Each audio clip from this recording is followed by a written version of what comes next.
The Time of the Snails by Meg Muthapandian. The way wends west toward Finisterre, a place named for what the ancient Celts believed was the end of the world. The sunrise is never witnessed except by those pilgrims who, like Orpheus, turn backward.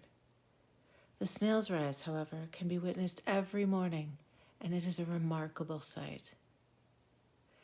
As the steel sky blanches into tin, the nocturnal kingdom of the European garden snail, Helix aspera, reveals itself.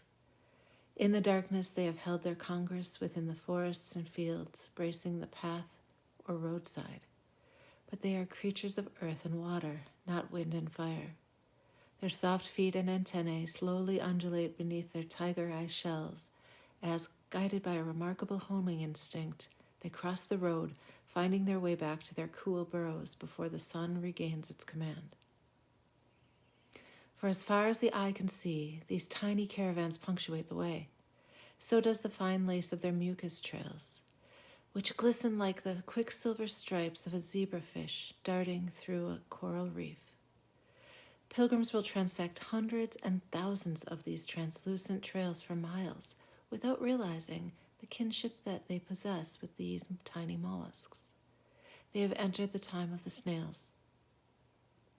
For one, over the next 30 days or more, they will feel a shift in how they perceive and speak of distance.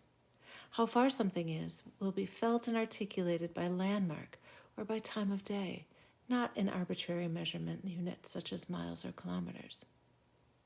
"How far are you going today?" one pilgrim asks. The other replies, "Logronio," or "I'll see how I feel after I stop for lunch."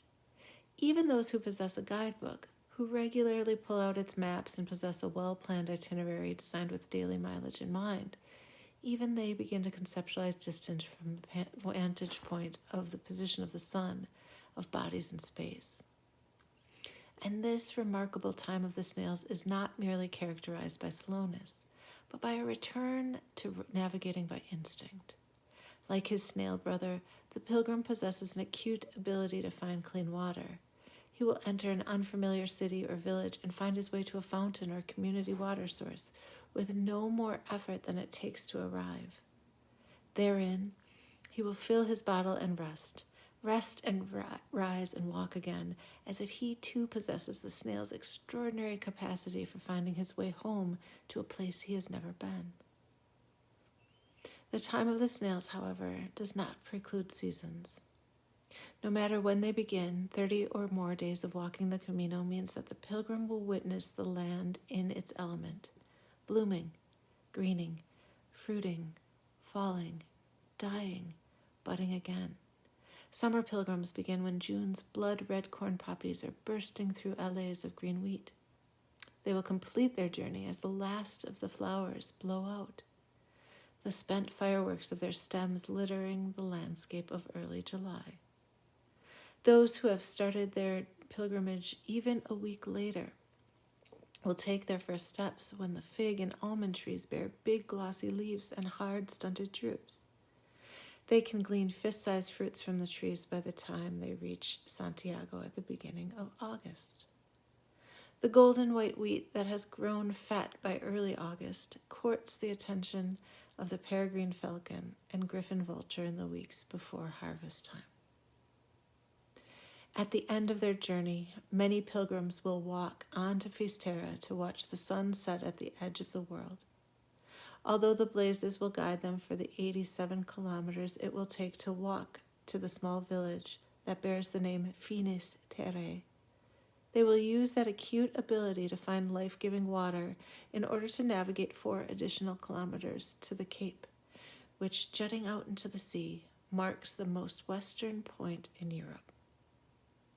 Through the night, they will hold their congress, feast among the flora and fauna, these creatures of earth and water, and then they will discover that the time of the snails is not easily left. The next morning, before the sun rises and regains its command, nearly all will take a bus back to Santiago, the first motorized transportation they have been in for a month or more.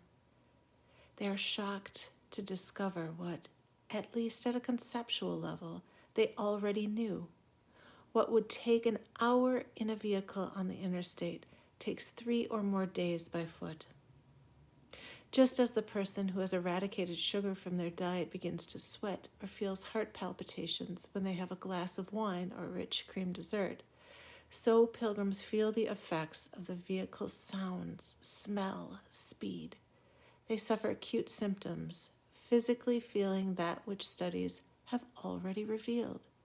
Speed, automation, the false value that we place on it in our lives lived elsewhere, is a violence to our systems. In The Land Ethic, Aldo Leopold remarked, "Conservation is a state of harmony between man and land. Despite nearly a century of propaganda, conservation still proceeds at a snail's pace." Of course, in saying this, he's decrying the slow, laborious level of human investment in conservation initiatives. Yet, had any of the variables in his life led him to walk the way and enter the time of the snails, he might have been more optimistic. As the pilgrim knows, a snail's pace has much to teach us about living harmoniously with the land. Thank you.